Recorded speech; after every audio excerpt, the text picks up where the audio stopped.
We're here, and I'm not gonna give you an open statement, because I don't want to. A lot of blue in here today, which is very surprising, but, that's okay. Ask questions. Greg, you can moderate this thing, or we can go from here. But it is good to see all of you guys. I haven't seen you in a long time, and it feels like it's been, 6 months, so glad to see everybody's doing well. I'm glad that everybody's back, and a couple of new faces in here. Hello, new faces, and, I'm the best guy that you're gonna interview the whole year, so be excited about it. So, question? Kevin, first of all, a lot of roster turnover again this offseason. What do the transfers look like so far in practice?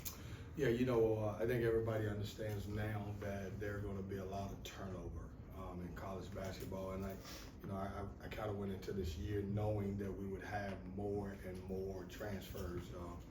But that being said, our guys are doing really well. I'll start with Brandon Huntley Hatfield, talented. As you guys know, him and both Mike James played at Louisville, and the one thing that we talked about is they were leading at halftime, in that ACC tournament. So I think that's kind of what sold me on those guys. But Brandon's got a chance to be really good. He can step out, he can shoot it. He's gonna, there's no replacement for DJ Burns. So if everybody's saying that is Brandon replacing DJ, no, because nobody in the country plays that way. And by the way, I'll talk about Summer League in a minute. Those guys are doing really good, and we should be proud of it. But he's talented, can really step out and shoot it. I think he's going to be really good for us.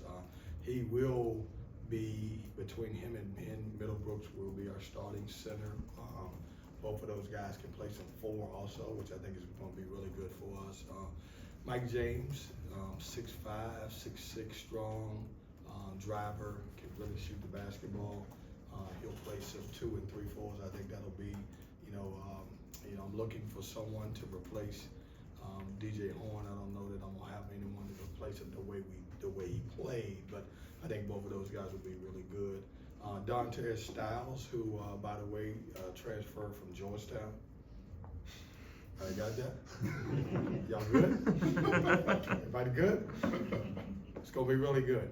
We recruited him for, 5 years. And then he realized that we were the best place for him after winning ACC championship and going to the Final Four. And I think he likes that part of it. So I think you guys know what he is. He's a hybrid 4-man that can play some 3 and 4 and really can shoot it. Had a great year by his stats last year at Georgetown. And I think he's gonna really help us a lot. 3 older guys, and then we talk about Marcus. Marcus coming from Bowling Green, and a lot of people think because he's a mid-major guy that he may not have the same impact.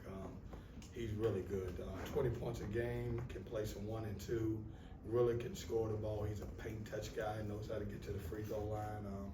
And I think those guys will be really good for us. And that's our transfers. Now, I don't know if you want me to touch on the freshmen but those guys are the transfers. And then Trey's talented, coming from OTE, got a chance to be really good. He is much better than you guys think as a guy who's a dunker. I know you guys will look at his social media and say, man, what a great athlete he is, but he's a really good basketball player. And then Paul McNeil is probably the best shooter on our team, 6'5", maybe 6'6". Both of those guys are doing well, but understand that they're freshmen, so everything's coming at them really fast, and they're trying to adjust to everything. So, Kevin, yes. sorry, I was just gonna ask how life has changed since you've gone to a Final Four and won an ACC title in terms of perception when you were talking to recruits, or just the national attention that came with what happened in March and April to now? Well, I don't think the overall process has changed for us. I mean, I think everybody is paying attention more to what we're doing. If you look at us, the way we played, I've always been known as a guy who is a guards coach, and guards get to have a chance to have a lot of freedom. But now post guys are looking at me. I mean, DJ Burns changed the way Kevin Keatts coach. I threw the ball inside so many times, and I think from a recruiting standpoint, we're still recruiting the same guys that we typically recruit. It's a little bit different. If this run was 5 years ago, you would say, all right, maybe you're seeing an uptick in maybe top 5 players and all that other stuff. Everything still goes back now to more NIL than anything. But we're getting the same attention. Everybody's paying attention. You know, we were at one point, we were the team that kind of, everybody's like, they're good, but how good are they? Now they're starting to see that it's another really good program in the ACC around this area. It's a different world, but after the last time State went to the Final Four, Valvano always talked about the new and different opportunities he had to do something he had never gotten to do before. You know, again, it's a different world, but shooting commercials, doing different kinds of clinics, doing corporate sponsorships. Have you done something new and different that you never had the opportunity to do before that you can relate back to that? Not really. And I say this is because I try not to change. You know, and I'm not saying with Valvano that he changed because of that part of it, but I'm going to, I have my same routine. You know, I would typically go back and watch every game and see how we can get better. This year I started backwards. I started watching, you know, the last game, you know, so obviously from Purdue, and I wanted to watch that 9-game stretch to kind of see what the secret sauce is and, you know, how we play. But I'm the same guy. I recruit the same way. There's been no difference. I don't want to, I'm kind of one of those folks that don't like to get patted on the back, because when you're very negative, I don't hear you. And when you're very positive, I don't hear you. I try to stay this way. And I think that was one of the things that really helped our team this year, is that I didn't get high and I didn't get low when I heard so much chatter and people were talking, and it just didn't matter to me. All I care about is obviously the development of my players and the program moving in the right direction. You mentioned the freedom the guards had, and then DJ Burns came in and made you a different coach. Has that ever happened to you before, where you've been coaching and one player was able to force you to change how you coached? No, I mean, he's different. I mean, he's changing the Cavaliers a little bit in the NBA. If you watch the Summer League, there's only one team that throws the ball inside. It's the Cavaliers. And I will say this, he's a throwback, and he's completely different. And, you know, at some point, you know, we made the decision during the season that it was important to play through him. And so essentially we had 2 point guards on the floor. We had Michael and we had DJ, because both of them could equal it. And all the guards were getting so mad anyway, they could never get any assist. As we throw the ball to DJ, he's catching the ball at the 3 point line, and he's dribbling 6 times, and he's getting all the assists. So we decided to make him the point guard and Michael kind of the center. So Michael shot the shots and DJ kind of passed the basketball. So it's helped. I don't have that. I mean, I will never have that again. Everybody, even Ben and both Brandon are pick and pop guys. They want to shoot the ball for the perimeter. Is there any added pressure heading into next year to kind of keep that momentum going and keeping the program moving in the right direction? Pressure for me? Yeah, you as a Oh yeah, shit, I get pressure every day. You didn't watch the season, and by the way, I lost those 4 games on purpose at the end, just so everybody pissed off. No added pressure. I mean, we have to develop. We have to put our guys in the right spots. It's flattering. I mean, I love it. I don't take it for granted. I mean, what our team and our staff did was simply amazing. I mean, to lose 4 games at the end of the season, to hear everybody cry and complain, and to go into the ACC and beat 5 champions, and then everybody would have been satisfied with that, and then we go in, and I will say this, I did think that we were seeded wrong. I thought we were much better than 11 seed, and it wasn't fair to Texas Tech that a team who had just won 5 straight games against really good teams had to play them in the first round. But no added pressure. And the reason why is because I'm the biggest critic of myself. So it never matters what anybody else says or think. I'm going to criticize myself more than anybody else. Coach, you said you went and looked back at those 9 games and looked for the secret sauce. What was the secret sauce, and what exactly did you see over that period? You know, you could see our confidence start to grow. And if you go back and you guys watch it, we didn't make many mistakes. And that was on the offensive end and the defensive end. And one of the things we talked about is when we get on the plane, you know, we're gonna limit our mistakes. We're gonna play together. We're gonna play as one. The one thing I thought our guys did a great job of leaning on is our culture. When you talk about it, you look up there, accountability, relentless, toughness, and together. And I don't know that there was a team last year that was that tight as we were at the end of the year. And you know, this is basketball with the transfer world. It's a marathon. And everybody today, fans, everyone wants a sprint. And the teams who may play well early may fall off at the end. And we had a great start. If you look at our season, man, we started off in the ACC with a great win against Notre Dame. And then we had an okay medium and an unbelievable ending. And that's how it's supposed to be. Like, you're preparing your team for March, and man, we had a great March. And I just think we locked in. Everybody played their role. Some guys stepped up. Michael stepped up. You know, DJ Horn stepped up. Guys like Casey didn't even have a great scoring tournament, but they played their role. And so I think roles were defined, and everybody played it to the best of their ability. I was gonna say, how do you transition that over to this upcoming season with so many new faces, with a new team that you have to build that chemistry with? You know, that's our returners have swag now. I'm telling you this, in the summer, we got a few more workouts. I'm not gonna invite y'all because Craig will lose my mind. I'm blaming on Craig. You can't come to practice because Craig will want to do that. But anyway, they have swag, and so we've put them against the you know, the new guys a few times, and the difference in it, the new guys are so talented. But here's the thing, they never played together. Those guys have swag. Like, Michael's running around, he's making all type of shots. Ben's picking and popping.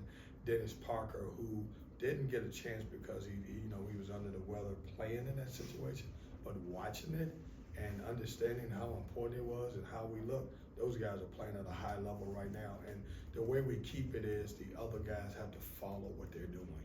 And it's great, you know, in a world where you don't have many guys that's returning. You know, I got 5 guys that I can roll out there that have been a part of an ACC championship and a Final Four run, and I think that's helping the new guys. Do you feel like you're more comfortable now that you've had a couple seasons in this new world of college basketball with recruiting and transfer portal and staying competitive? Do you feel like you've kind of found your stride? Yeah, I never thought we lost a stride. I mean, I've said this before. If you go back into, you know, you look at the whole deep dive of the program, we got 5 21 seasons, and I think everybody, what happened with us is everybody forgot what we went through at the beginning, and they kind of just threw it away. And then if you look at that year that we finally got that NCAA stuff out of the way, that was a year we had all the injuries. And so it was kind of, for me, it was more of a restart. And in that restart, last year and this year, only 3 teams has been to back-to-back tournaments. That's NC State, that's Duke, and Virginia, and we're rolling. And so I think we're in the right position because now we're positioned to be where we need to be without any distractions getting in the way. I meant more yourself though, like in terms of like handling workload, stress, like kind of balancing all 3 acts of the game of coaching, that kind of stuff. Yeah, I don't have workload stress. I mean, I don't sleep. So this is the norm for me. It just, here's what's happened to me. We had such a long run, which was so amazing. The great thing about it is we're about to start school, and the only thing I'm worried about is like, how the hell is it already middle of July and we're about to start in about a month? But I don't have workload stress because when you prepare and you work all the time and you already know all the answers to the exams, you don't get stressed about it. Coach Keatts, one of the new guys that I want to ask you about is Dontre Styles. Obviously, Kansas, North Carolina native, has college experience playing right down the road from here. What did you like about his game when you recruited him in high school, and what do you like about his summer workouts? You mean Dontre is a transfer from Georgetown? Yeah, exactly, yep. Yeah, no, he's good.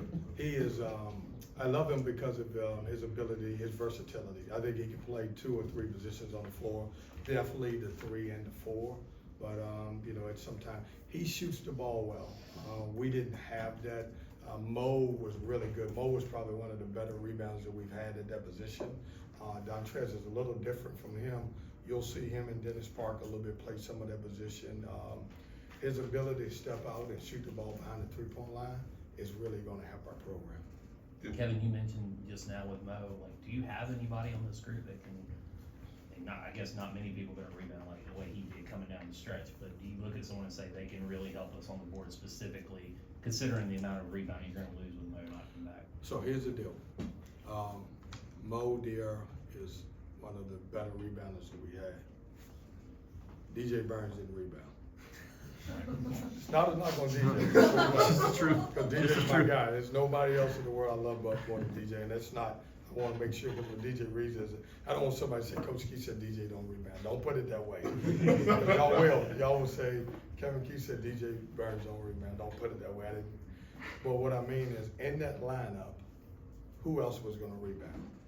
And what I mean by that is that, you know, Ben and both Brandon, you would say, are better rebounders. Mike James can rebound, Dennis Parker can rebound the basketball, Dontre Style can rebound the basketball, Paul McNeil. And we're talking about all guys who are 6'5". I think it will be done more by committee than anything. But Mo was gonna get all the rebounds. DJ was getting down the floor, he was gone, he was setting up at the 3-point line, ready to make a play. And so Mo didn't have anybody taking rebounds from him. Now, that doesn't take away what he did. In the ACC tournament, to set a record for rebounding is just simply amazing. So I don't want to discredit what he did, but this team will more rebound by committee than anything. Did Coach Shire or Coach Davis or maybe any coach from the ACC reach out to you and be like, thank goodness we don't have to ever see DJ Burns again? No, nobody's gonna admit that. I mean, he doesn't look the part, and I'm telling you, man, he is such a special person and a special player. I mean, when he walks on the floor, you look at him like, what, how's this gonna work? And at the end of the day, he just wears you out. I mean, but nobody's gonna call and tell me, hey, man, I'm glad I don't have to see him anymore. But he was a good player, and we will miss him. We will miss him, and you know, just because his great personality, he did a great job with you guys. If you didn't, you come tell me and I'll get on him. But he's just a delightful person and a really good basketball player. And I hope someone in the NBA, whether it's Cleveland or not, understands how important it is to have a guy like that on your roster.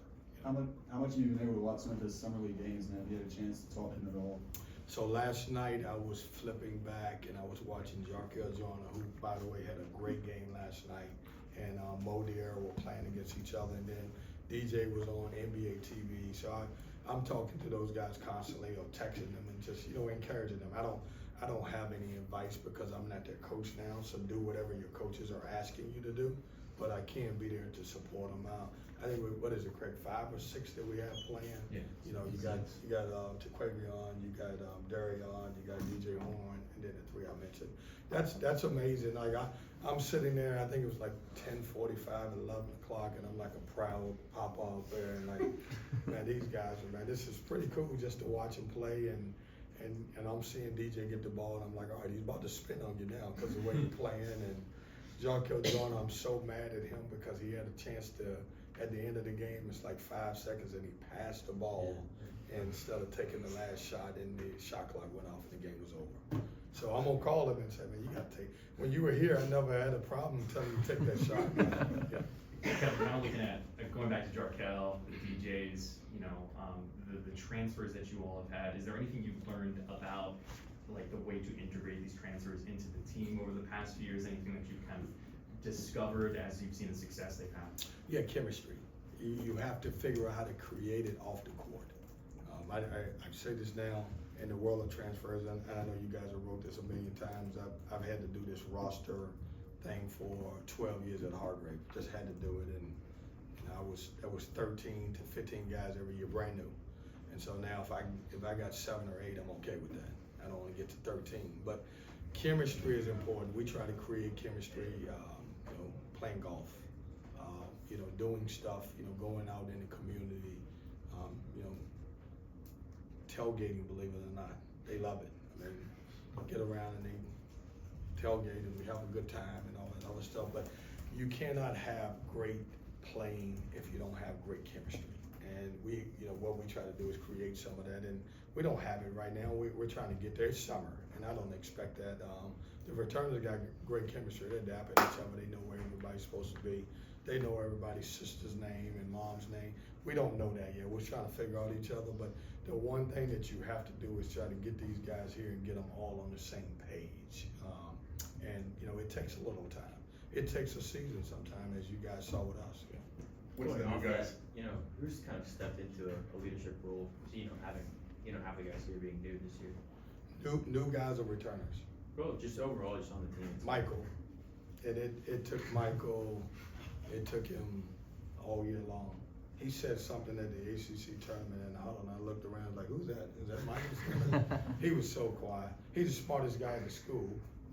He graduated from Stanford in 3 years, so I'll take the argument from anybody. And he's definitely the smartest guy in our locker room. No doubt about it. And so, definitely smarter than Levi, I can tell you that now. So. Who's got the most personality since DJ's gone now? God, that's gonna be a tough one. I don't know that you're gonna replace that. I mean, this dude's gonna be the mayor one day. You guys know it, I'm telling you. He's gonna have and I don't know, whenever he's finished playing, he's gonna have a great business. Everybody's gonna support it. He's just gonna make you feel good. I mean, he's just a great personality. I don't have a guy, and I will never coach a guy that plays like him and has the personality. I may get the personality, but I never get, in today's game, we'll never get one of those guys that plays like that. One guy that's You mentioned returning. those returners and the guys that you have coming back. Do you feel more ahead of where you were last year at this point with those guys coming back and with that experience, or where do you feel like you guys are so Well, far? first of all, I'll say this to you, man. Thank you for supporting Casey Marcel and NIL. You guys got a Marcel shirt on, just so y'all know that. I'm looking around, I don't see no DJ Burns shirts or Jayden Taylor. We need your help. Get some stuff from NIL, buy some of those shirts. No, I feel good having some guys back. I really do. If you look at this year's team, we had a few guys back, obviously one of them being DJ Burns, but it does help. I wouldn't want to have to teach it all over again, and it worked out perfect because we got 5 guys that can play 5 positions, and so it actually, when I roll out and I can show plays, we got Breon, we got Michael, we got JT, we got Dennis, and then obviously we got Ben. And so it actually is perfect because those 5 guys can set the tone of what are we looking for. We play so hard and we compete so hard. We don't do everything right all the time, as you guys know. Sometimes you're right about it. But when we get cooking now, we're pretty doggone good. And the reason why is because we play so hard. And we try to, with those guys here, our returners are setting the tone for the other guys to show them how we compete here. And we got guys coming from a lot of different programs and some great coaches, and they do it a different way. Casey Marcel, for example, when he came here, Tony's an elite coach, but their system's completely different than what NC State's about. And so when you get there, you have to have somebody to show them this is how we do it here, and this is how we've been successful. And I told you now, Jayden Taylor now, he's walking around with swag. I jumped on him yesterday because you guys might saw the clip on our website or one of our media things, and he's talking and he's mic'd up. And so I got him yesterday because he was quiet. I was like, oh, no mic on today. He ain't saying much. And all of a sudden, so what I did learn is if I put a mic on everybody, then everybody will talk. So what I'm thinking about doing is micing everybody up and not letting who we're gonna put out there. You'll hear help, ball, deny, shot, challenge. You hear all of that stuff there. But I learned something. One of those guys that you mentioned earlier, Dennis Parker, that didn't get a chance to play down the stretch. What have you seen from him this offseason, and what role do you see him kind of filling this season too? He is shooting the ball. We changed some of the mechanics of his footwork and his shot. And he was shooting the ball and twisting, and when he goes up, his right foot would come way over to the left side. And honestly, I thought he had his best workout yesterday, where I think he stepped up and knocked down 3 or 4 shots. If Ben was doing his job, he would have showed y'all on social media where he knocked down those shots and all that other stuff. But I think handling the ball, because I didn't like his assist to turnover ratio we talked about, and then being more efficient behind the 3-point line. Now, I don't want him to fall in love with it, but he is stepping up, making those shots. And he was, if you remember now, Dennis started a bunch of games for us at the beginning. And so, he was there for us at the end, but he just couldn't go. You speak of shooting, talk about the presence and acquisition of your new assistant coach, Brett Nelson. Yeah, did you guys get the chance? Anybody did? You will show your age a little bit. Did anybody get a chance to watch Brett Nelson when he was coming out of high school? You did? There you go. I knew somebody would show their age. He was really, really good. I mean, really, really good. I mean, talented. He was a McDonald's All-American. And I think what's, going from where he started as a player and playing for a guy I respect, that we do some of the same things, and Billy Donovan, and you just could see how Brett's grown. He reminded me, and I forgot about this, one of my Hargrave teams, we took him over to, I want to say Charleston, and we played Brett in high school. And that was a team where we had David West and Josh Howard and those guys, and we played them over there. And Brett reminded me that he had a lot of points, and then I kindly reminded him he lost the game by 20-something, so he could understand that. But he's going to help us. Guards will ultimately respect him because of the way he played, but he's so much of a really good coach. He's climbed the ladder. He's got head coaching experience. He's done a good job. He's worked for a lot of people, and he's a great voice and understands coaching and understands our philosophy and what we're trying to teach our guys. Coach, good news always comes in bunches. Yep. And I know you didn't coach Lorenzo, but him being on this European Championship team, Yeah. playing in the Olympics, global exposure, what does that do for you and your program on that side of the world? I love it. I mean, I get credit for him in both ways. One of them is I coached him at Hargrave, and I don't know if many people knew that, but that year that I had him at Hargrave, it was one of the worst teams I put together. And he was like Gladys Knight in the Pips. He was really good. He played. He was so good. And just having a chance, and I reconnected with him when he got here, and I'm proud of him. He's a really good basketball player, and I give him credit because what happens is in this world, and it's so hard to make it in the NBA, and so many guys go through the process of just trying to hold on too long, and I want to play in the G League instead of going somewhere where you can play and make a lot of money. And he's made a lot of money, and he's carved a niche, and for him to be the starting point guard, I think that's tremendous. It's only the third NC State player to play in the Olympics, I believe. Is that right? I believe that. Well, listen, hey, nobody else can answer that. You can't look around. You're supposed to be, hey, you're the guy for that. Like, if you're looking around, we're in trouble. You're supposed to know all of that. I'm supposed to call you and say how many guys that. I think that's right. Yeah. Kevin, I know. It's a proud moment for everybody, and I think it's great for our program, and I think it's great for him and his family. Sorry, Kevin, I know you, sports is so much about you wipe the slate clean, move on to the next thing. Yeah. How have you balanced this summer and the appreciation of what this spring was and the excitement about what this next season will bring? I think I balanced it by watching it. Like when you're in the moment, you just don't get it. Like everybody else around you has a chance to get it. I'm spending time in more conference rooms and film, and you see me at the games and all that other stuff, and everybody else is having a chance. It was special for our administration to be there. It was special for our families to be there. It was just special for our fans to be there. And I didn't appreciate it right then, but as I go back and I watch and I see and I scan, and see the excitement around people, it's grown men that are crying when we win the ACC championship. That's pride. That's because it hadn't been done in such a long time. You have folks that, would obviously, now that when I'm out a little bit, just thank you. My grandparents have told me so much about how it was back then, and just to have the opportunity. But as I watch those games, I learn something new every time. I'm just looking at them and going through those 9 games, and it's just amazing. I mean, it really is. I don't know that they're, and I hope so, because I hope somebody else gets a chance to experience that opportunity.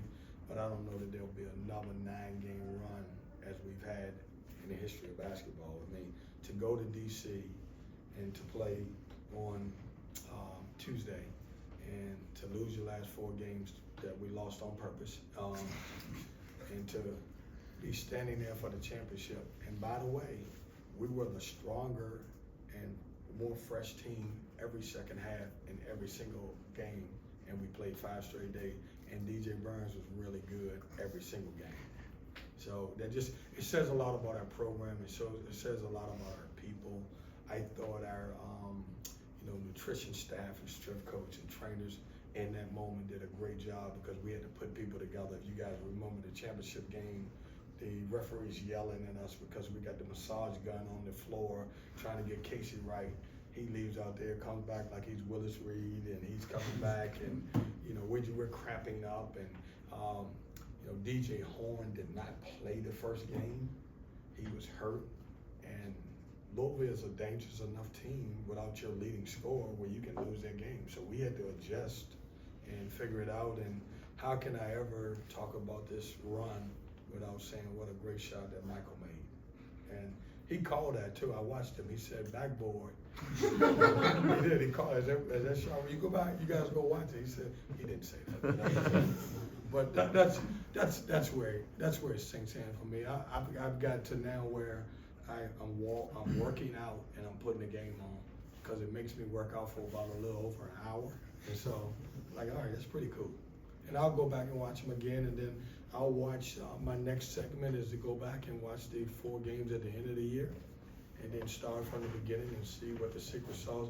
But it started, we showed flashes. Think about the Notre Dame game. When we finished that game, that really brought us together. And we just had bumps in the road. And I know I tease about the 4-game stretch, but I complained about that 4-game stretch when we got our schedule. There's nobody in the history of the ACC that has played Duke and Carolina Saturday and Monday. Now, outside of it being a tournament, you look that up. Give me 2 minutes.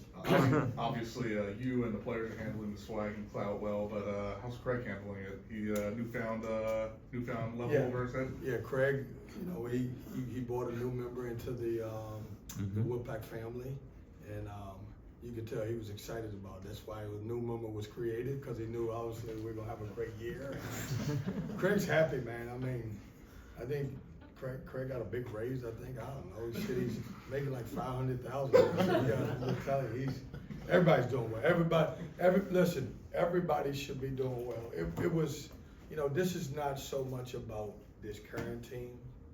This is about our whole community, our whole basketball program, our whole athletic program. I mean, and I wouldn't, and our girls were great too. Just so you know, I mean, Wes and the young ladies did a tremendous job. And so when you get both programs clicking at the same time, we stole March. I mean, it was about, March was about NC State. I think that was great. And then April, and then the baseball team. So yes, yeah, pretty much stole the first Yep. 6 months. All right, let's do one more. You brought up an aspect that you had. I got you. I'll get you. He said one, I won't cheat you. Go ahead. So. 2 things. I don't remember Brett playing defense ever when I coached. No, he don't.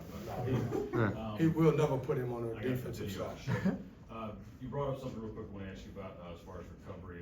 Kanique, I want to say the massage therapist that you guys took with you through the whole time.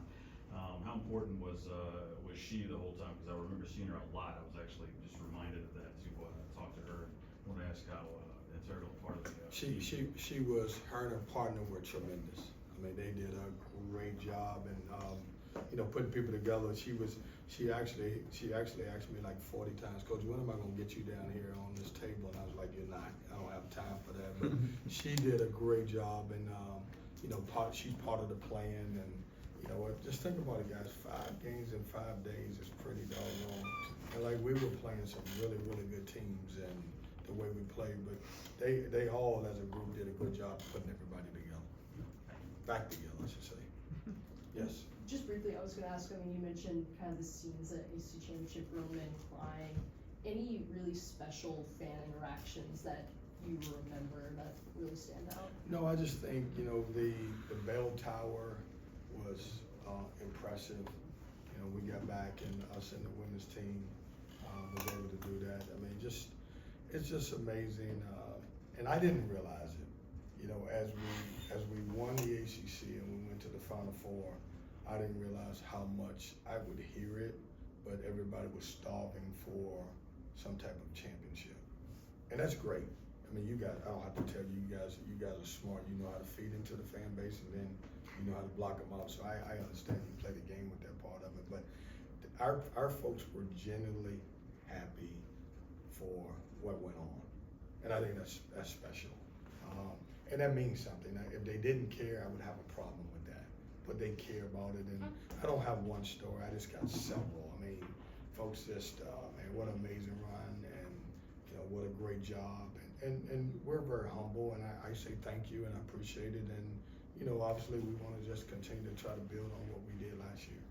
DJ did set a record for the longest standing mural at the Free Expression Tunnel Did he? that has ever existed. One It's day still I'll- there. One day in the next month or so, I'll get with you and get all of the new records, cause you will have all the new stuff. I got you. Okay? Hey, guys, thank you. You guys have been, really great. I hope that, you had as much fun as we did covering it. Because, obviously, I'll be honest with you, don't ever take that for granted, because sometimes you might go through your whole career and never have a chance to cover a championship in a Final Four run. So I thank everybody for everything that you said really good, and I thank you for everything that you said bad. 'Cause it helped us. Thank you.